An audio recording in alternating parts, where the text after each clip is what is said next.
নমস্কাৰ, আজি হৈছে 18 আগষ্ট সোমবাৰ। এই মুহূৰ্তত সমগ্ৰ ৰাজ্যবাসীৰ বাবে আহি পৰিছে আজি ৰাতিপুৱাৰ বহুকেইটা ডাঙৰ খবৰ। এই মুহূৰ্তত জনাইছো আজিৰ প্ৰথমটো খবৰে ৰাজ্যৰ লগতে সমূহ দেশবাসীৰ বাবে এটা ডাঙৰ খবৰ, বিগ ব্ৰেকিং নিউজ। ৰাহুল গান্ধীৰ ভোট চুৰিৰ অভিযোগক লৈ প্ৰত্যুত্তৰ, মিছা অভিযোগক ভয় নকৰে নিৰ্বাচন আয়োগে। এই মুহূৰ্তৰ খবৰ জনাইছো, যিহেতু ভোট চুৰিৰ অভিযোগ দিছিল নিৰ্বাচন আয়োগক ৰাহুল গান্ধীয়ে, আৰু ইয়াৰ পৰিপ্ৰেক্ষিতত ৰাহুল গান্ধীক এবাৰ নিৰ্বাচনী আয়োগে কেতবৰ প্ৰশ্ন কৰিছে। এই মুহূৰ্তৰ খবৰ জনাইছো, ভোট চুৰিৰ অভিযোগৰ মাজতেই নিৰ্বাচন আয়োগৰ সংবাদমেল দেখিবলৈ পোৱা গৈছে। সংবাদমেলত ৰাহুল গান্ধীয়ে উত্থাপন কৰা অভিযোগৰ প্ৰত্যুত্তৰ, ৰাজনৈতিক দলৰ লগত কোনো ভেদাভেদ নকৰে নিৰ্বাচন আয়োগে। মন্তব্য কৰা হৈছে এনেদৰে, নিৰ্বাচন আয়োগৰ বাবে নাথাকে কোনো শাসক বিৰোধী, সাংবিধানিক কৰ্তব্যৰ পৰা কেতিয়াও পিছুৱাই নাহে নিৰ্বাচনী আয়োগ। আৰু ৰাহুল গান্ধীয়ে উত্থাপন কৰা অভিযোগ খণ্ডন কৰিছে নিৰ্বাচন আয়োগে। ভোট চুৰিক লৈ ভিত্তিহীন অভিযোগ উত্থাপন কৰা হৈছে বুলি মন্তব্য কৰিছে নিৰ্বাচন আয়োগৰ ফালৰ পৰা। মিছা অভিযোগক নিৰ্বাচন আয়োগে ভয় নকৰে। নিৰ্বাচন আয়োগৰ কান্ধত বন্দুক থৈ ৰাজনীতি কৰিলে নহ'ব, সকলো জাতি ধৰ্মৰ ভোটাৰকে সমান চকুৰে চাই নিৰ্বাচন আয়োগে। আৰু ভোট চুৰিৰ অভিযোগৰ মাজতেই নিৰ্বাচন আয়োগৰ সংবাদমেল দেখিবলৈ পোৱা গৈছে। সংবাদমেলত ৰাহুল গান্ধীয়ে উত্থাপন কৰা অভিযোগৰ প্ৰত্যুত্তৰ দিছে, ৰাজনৈতিক দলৰ লগত কোনো ভেদাভেদ নকৰে নিৰ্বাচন আয়োগে, আৰু নিৰ্বাচন আয়োগৰ বাবে নাথাকে কোনো শাসক বিৰোধী, সাংবিধানিক কৰ্তব্যৰ পৰা কেতিয়াও পিছুৱাই নাহে নিৰ্বাচনী আয়োগ। আৰু ৰাহুল গান্ধীয়ে উত্থাপন কৰা অভিযোগ খণ্ডন নিৰ্বাচনী আয়োগৰ। এই মুহূৰ্তত জনাইছো আজিৰ দ্বিতীয় নম্বৰ খবৰটো ৰাজ্যবাসীৰ বাবে আৰু এটি ডাঙৰ খবৰ। এইবাৰ ৰাজ্যৰ মুখ্যমন্ত্ৰী ডক্টৰ হিমন্ত বিশ্ব শৰ্মাই সমালোচনাৰে থকা সৰকা কৰিলে গৌৰৱ গগৈক। এই মুহূৰ্তৰ খবৰ জনাইছো, মুখ্যমন্ত্ৰীগৰাকীয়ে কৈছে যে আমি বিদেশী আঁতৰোৱাৰ আন্দোলন কৰি আছোঁ, আনফালে গৌৰৱ গগৈৰ পৰিয়ালতে 3জন বিদেশী সোমাই আছে, তেনেকুৱা মানুহৰ পৰা কোনেও শিক্ষা নল'ব। এই মুহূৰ্তৰ খবৰ জনাইছো, ডাঙৰ খবৰ সমগ্ৰ ৰাজ্যবাসীক, আমি বিদেশী আঁতৰোৱাৰ আন্দোলন কৰি আছোঁ, আনফালে গৌৰৱ গগৈৰ পৰিয়ালতেই 4জনৰ 3জনেই বিদেশী সোমাই আছে, তেনেকুৱা মানুহৰ পৰা কোনেও শিক্ষা নল'ব। যিয়ে সংসদত পাকিস্তানৰ সমৰ্থনত প্ৰশ্ন কৰে, যিজন মানুহৰ পৰিয়ালৰ 4জনৰ 3জনেই বিদেশী, তেনে মানুহৰ বিষয়ে মোৰ ক'ব লগা একো নাই। তেওঁৰ পৰিয়ালৰ 3জনৰ ধৰ্ম কি সেয়াও কোনেও নাজানে। আমাৰ সভাত 10,000 মানুহ হয়, কিন্তু কংগ্ৰেছৰ সভাত 200 মানুহ আহে। এনে অৱস্থাত আমি যদি শংকিত, তেনেহ'লে শংকিত হৈ থকাই ভাল হ'ব। এইবাৰ পুনৰ গৌৰৱ গগৈক সমালোচনাৰে থকা সৰকা কৰিলে ৰাজ্যৰ মুখ্যমন্ত্ৰী ডক্টৰ হিমন্ত বিশ্ব শৰ্মাই। বিস্ফোৰক মন্তব্য কৰিছে যে আমি বিদেশী আঁতৰোৱাৰ আন্দোলন কৰি আছোঁ, আনফালে গৌৰৱ গগৈৰ ঘৰতেই, গৌৰৱ গগৈৰ পৰিয়ালতে 3জন বিদেশী সোমাই আছে, তেনেকুৱা মানুহৰ পৰা কোনেও শিক্ষা নল'ব। আৰু যিয়ে সংসদত পাকিস্তানৰ সমৰ্থনত প্ৰশ্ন কৰে, যিজন মানুহৰ পৰিয়ালৰ 4জনেই 3জনেই বাংলাদেশী, আৰু তেনে মানুহৰ বিষয়ে মোৰ ক'ব লগা একো নাই।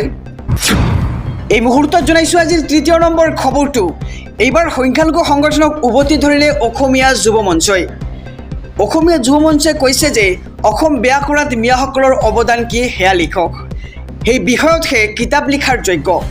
আৰু সংখ্যালঘু সংগঠনক উভতি ধৰিলে এইবাৰ অসমীয়া যুৱ মঞ্চই। এই মুহূৰ্তৰ খবৰ জনাইছোঁ, নামনি অসম সংখ্যালঘু সংগ্ৰাম পৰিষদে ভুল কিতাপ লিখিছে। তেওঁলোকে কিতাপ লিখিব লাগে অসম ধ্বংস কৰাত মিয়াসকলৰ অৱদান, কিন্তু এনে নকৰি তেওঁলোকে লিখিছে কিবা বেলেগ। তেওঁলোকে সেই বিষয়তহে কিতাপ লিখাৰ যোগ্য। অসমৰ চৰকাৰী ভূমি দখল কৰাত মিয়াসকলৰ অৱদান অতিকৈ গুৰুত্বপূৰ্ণ। অসমৰ সত্ৰ ধ্বংস কৰাত মিয়াসকলৰ অৱদান আছে, সকলো অনৈতিক কামতো মিয়াৰ অৱদান। আৰু একে ৰাতিতে জামাই বস্তি মিয়া বস্তি কোনে বনায়, সেই সকলো একলগ কৰি আপোনালোকে এখন কিতাপ লিখক। যিটো বিষয়ত আপোনালোকৰ অৱদান বেছি, সেইটো বিষয়ৰ ওপৰতহে কিতাপ লিখা উচিত বুলি মন্তব্য কৰিছে অসমীয়া যুৱ মঞ্চৰ পৰা।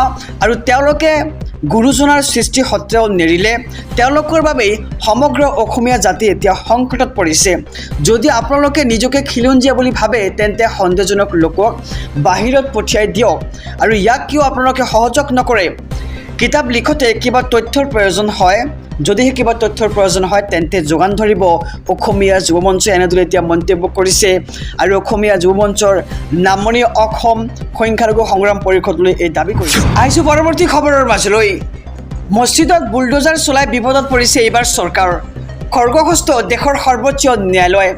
মছজিদত বুলডোজাৰ চলাই বিপদত পৰিছে এতিয়া চৰকাৰ মছজিদত বুলডোজাৰ চলাব নোৱাৰিব এতিয়াৰে পৰা বুলডোজাৰেৰে মছজিদ ভঙা বিষয়াৰ বিৰুদ্ধে জাননী জাৰি সৰ্বোচ্চ ন্যায়ালয়ৰ বুলডোজাৰেৰে মছজিদ ভঙা এজনৰ লোক হাৰি যাব নোৱাৰিব ভাঙব বুলিয়াই কোনেও মছজিদ ভাঙিব নোৱাৰিব আৰু হকে বিহকে মছজিদত বুলডোজাৰ চলাক লৈ খৰ্গহস্ত হৈ পৰিছে উচ্চতম ন্যায়ালয় আৰু মছজিদত বুলডোজাৰ চলোৱাৰ বিৰুদ্ধে উচ্চতম ন্যায়ালয়ত দাখিল কৰা হৈছিল আবেদন আৰু ন্যায়াধীশ বি.আৰ. গগৈ বিচাৰপীঠ মছজিদ ভঙাৰ বিৰুদ্ধে জাৰি কৰিলে জাননী আৰু 15 দিনৰ ভিতৰত উত্তৰ প্ৰদেশৰ চৰকাৰে স্পষ্টীকৰণ দিব লাগিব ন্যায়ালয়ক আৰু ন্যায়ালয়ৰ নিৰ্দেশনা নস্যাৎ কৰি কিয় মছজিদ ভঙা হ'ল বুলি প্ৰশ্ন কৰিছে এতিয়া ন্যায়ালয়ে আৰু মছজিদত বুলডোজাৰ চলোৱা প্ৰতিগৰাকী বিষয়াৰ বিৰুদ্ধে ন্যায়ালয়ক অৱমাননা কৰাৰ জাননী আহিছোঁ পৰৱৰ্তী খবৰৰ মাজলৈ ৰাজ্যবাসীৰ বাবে আৰু এটি ডাঙৰ খবৰ মুখ্যমন্ত্ৰীয়ে ঘূৰাই দিব লাগিব আত্মসন্মান কেব চালকে ল'ব 48 ঘণ্টাৰ চকা বন্ধ কাৰ্যসূচী মুখ্যমন্ত্ৰীৰ মন্তব্যৰ বিৰোধিতাৰে এইবাৰ কেব চালকে ল'ব চকা বন্ধৰ কাৰ্যসূচী 48 ঘণ্টাৰ বাবে চকা বন্ধৰ কাৰ্যসূচী ল'ব কেব চালকসকলে মুখ্যমন্ত্ৰীৰ বিৰুদ্ধে জাঙুৰ খাই উঠিছে এতিয়া কেব চালক সন্থা তিনিটাকৈ সংগঠনে সম্বোধন কৰিছে সংবাদমেল আৰু মুখ্যমন্ত্ৰীৰ মন্তব্যই কেব চালকসকলৰ মনত দুখ দিছে মুখ্যমন্ত্ৰীৰ মন্তব্যৰ বাবে ৰাইজে আমাক সন্দেহৰ দৃষ্টিৰে চাব আৰু শীঘ্ৰে কেব চালকৰ বিৰুদ্ধে কৰা মন্তব্য উঠাই লওক মুখ্যমন্ত্ৰীয়ে এই দাবী কৰিছে এতিয়া কেব চালক সন্থাই যদি অচিনাকি কেব চালক আছে তাক চিনাক্ত কৰক মুখ্যমন্ত্ৰীয়ে আৰু যদি অচিনাকিয়ে তেনেহ'লে কিয় চৰকাৰে দিছে অনুজ্ঞাপত্ৰ মন্তব্য কৰিছে কেব চালক সন্থাৰ ফালৰ পৰা আৰু অচিনাকিক অনুজ্ঞাপত্ৰ দি ব্যৰ্থতাত উদঙাইছে চৰকাৰখনে কেব চালকক আত্মসন্মান ঘূৰাই নিদিলে লোৱা হ'ব বৃহৎ প্ৰতিবাদী কাৰ্যসূচী প্ৰতিবাদৰ ভাষা বুজি নাপালে পৰৱৰ্তী সময়ত লোৱা হ'ব 48 ঘণ্টাৰ চকা বন্ধ আৰু মটৰ শ্ৰমিক সন্থায়ো সমৰ্থন কৰিব চকা বন্ধৰ কাৰ্যসূচীত দিল্লীৰ যন্তৰ মন্তৰতো প্ৰতিবাদ কৰাৰ হুংকাৰ এইবাৰ কেব চালকসকলৰ স্বাধীনতা দিৱসৰ দিনাই অচিনাকি কেব চালকক লৈ মন্তব্য কৰিছিল ৰাজ্যৰ মুখ্যমন্ত্ৰীগৰাকীয়ে আৰু মুখ্যমন্ত্ৰীৰ মন্তব্যৰ বিৰোধিতাৰে এইবাৰ কেব চালকে ল'ব চকা বন্ধ কাৰ্যসূচী 48 ঘণ্টাৰ বাবে চকা বন্ধৰ কাৰ্যসূচী ল'ব কেব চালকে মুখ্যমন্ত্ৰীৰ বিৰুদ্ধে এতিয়া জাঙুৰ খাই উঠিছে কেব চালক সন্থা আহিছোঁ পৰৱৰ্তী খবৰৰ মাজলৈ যদি প্ৰমাণ আছে 7 দিনৰ ভিতৰত শপতনামা দাখিল কৰক ৰাহুল গান্ধীয়ে অন্যথা দেশক ক্ষমা খোজক ফলাফলৰ পিছতহে কিয় ভোটাৰ তালিকাত ত্ৰুটি পায় এই প্ৰশ্ন কৰিছে নিৰ্বাচনী আয়োগে ৰাহুল গান্ধীক এই মুহূৰ্তৰ খবৰ জনাইছোঁ ৰাহুল গান্ধীয়ে অনা ভোট চুৰিৰ অভিযোগৰ সম্পৰ্কে ৰাহুল গান্ধীক উভতি ধৰিলে এতিয়া নিৰ্বাচন আয়োগে শপতনামা দাখিলৰ বাবে নিৰ্বাচন আয়োগে 7 দিনৰ সময়সীমা বান্ধি দিলে ৰাহুল গান্ধীক যদি প্ৰমাণ আছে 7 দিনৰ ভিতৰত শপতনামা দাখিল কৰক ৰাহুল গান্ধীয়ে যদি শপতনামা নিদিয়ে তেন্তে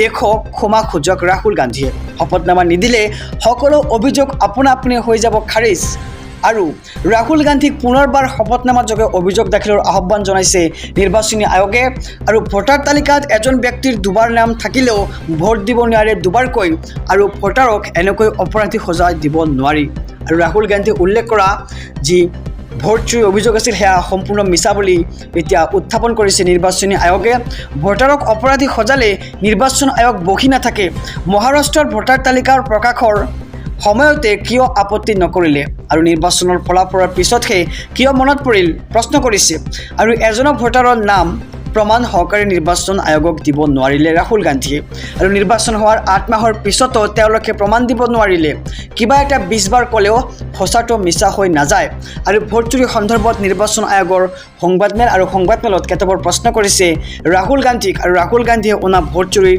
অভিযোগৰ সম্পৰ্কে ৰাহুল গান্ধীক এতিয়া উভতি ধৰিলে দেশৰ নিৰ্বাচন আয়োগে শপতনামা দাখিলৰ বাবে নিৰ্বাচন আয়োগে 7 দিনৰ সময়সীমা বান্ধি দিলে ৰাহুল গান্ধীক আৰু যদি সি প্ৰমাণ দিব নোৱাৰে তেন্তে ক্ষমা খোজক দেশক এনেদৰে এতিয়া নিৰ্বাচনী আয়োগে উল্লেখ কৰিছে আহিছোঁ পৰৱৰ্তী খবৰৰ মাজলৈ এইবাৰ শক্তি বৃদ্ধি পালে অসম গণ পৰিষদৰ বিজেপি এৰি শ মহিলাৰ যোগদান অসম গণ পৰিষদত ডিব্ৰুগড় বিজেপিত খহনীয়া আৰু বিজেপি এৰি শতাধিক মহিলাই যোগদান কৰিলে অজাপথ আৰু সভাপতি লুৰিণজ্যোতি গগৈৰ উপস্থিতিত অসম গণ পৰিষদৰ বৃহৎ যোগদান কাৰ্যসূচী যোগদান সভাতেই চৰকাৰক সমালোচনা লুৰিণজ্যোতি গগৈৰ হিতাধিকাৰীৰ ৰাজনীতি কৰি সফল হ'ব নোৱাৰে বিজেপি চৰকাৰ আৰু আঁচনিৰ নামত বাৰম্বাৰ অসমৰ মহিলাক প্ৰবঞ্চনা কৰিছে এইখন চৰকাৰে সকলো মহিলাকে অৰুণোদয় দিম বুলি কৈ তালিকাৰ পৰা কৰ্তন কৰা হৈছে নাম আৰু লাখপতি বাইদেউ আৰু অমৃত বৃক্ষ আঁচনিও সঠিকভাৱে ৰূপায়ণ কৰিব নোৱাৰিলে এইখন চৰকাৰে আৰু ডিব্ৰুগড় বিজেপিত এতিয়া খহনীয়া দেখিবলৈ পোৱা গৈছে আহিছোঁ পৰৱৰ্তী খবৰৰ মাজলৈ কঠোৰ হৈছে ন্যায়ালয় বিপদ নিশ্চিত ৰাজ্যৰ বহু সাংসদ বিধায়কৰ এই মুহূৰ্তৰ খবৰ জনাইছোঁ SB অসম মিডিয়াৰ সমূহ দৰ্শকক আদালতত গোচৰ থকা ৰাজ্যৰ সাংসদ বিধায়কৰ বিপদ নিশ্চিত সাংসদ বিধায়কৰ বিৰুদ্ধে থকা গোচৰ নিষ্পত্তিৰ নিৰ্দেশনা ন্যায়ালয়ৰ ৰাজ্যৰ বহু জিলা আদালতত সাংসদ বিধায়কৰ বিৰুদ্ধে আছে সৰ্বাধিক গোচৰ নিষ্পত্তি হোৱা ফৌজদাৰী গোচৰৰ চৰকাৰৰ ৰোডমেপ বিচাৰি নিৰ্দেশনা আৰু দীৰ্ঘ সময়ে নোহোৱা গোচৰক লৈ চৰকাৰৰ পৰা ৰোডমেপ বিচাৰিলে ন্যায়ালয়ে আৰু CBI আদালতত থকা গোচৰ নিষ্পত্তিৰ ৰোডমেপো বিচাৰিছে আদালতে ডিব্ৰুগড় নগাঁও আদালতত সাংসদ বিধায়কৰ বিৰুদ্ধে আছে সৰ্বাধিক গোচৰ আৰু নগাঁও মুখ্য ন্যায়াধীশ দণ্ডাধীশৰ আদালতত অমীমাংসিত দুটা গোচৰ আৰু গোচৰ দুটাৰ তথ্য লাগে গুৱাহাটী উচ্চ ন্যায়ালয়ক গোচৰৰ তথ্য ল'বলৈ পঞ্জীয়কক নিৰ্দেশ গুৱাহাটী উচ্চ ন্যায়ালয়ৰ বহু সাংসদ বিধায়ক প্ৰাক্তন সাংসদ বিধায়কৰ বিৰুদ্ধেও আছে গোচৰ আৰু আদালতত গোচৰ থকা ৰাজ্যৰ সাংসদ বিধায়কৰ বিপদ নিশ্চিত সাংসদ বিধায়কৰ বিৰুদ্ধে থকা গোচৰ নিষ্পত্তিৰ নিৰ্দেশনা ন্যায়ালয়ৰ ৰাজ্যৰ বহু জিলা আদালতত সাংসদ বিধায়কৰ বিৰুদ্ধে আছে সৰ্বাধিক গোচৰ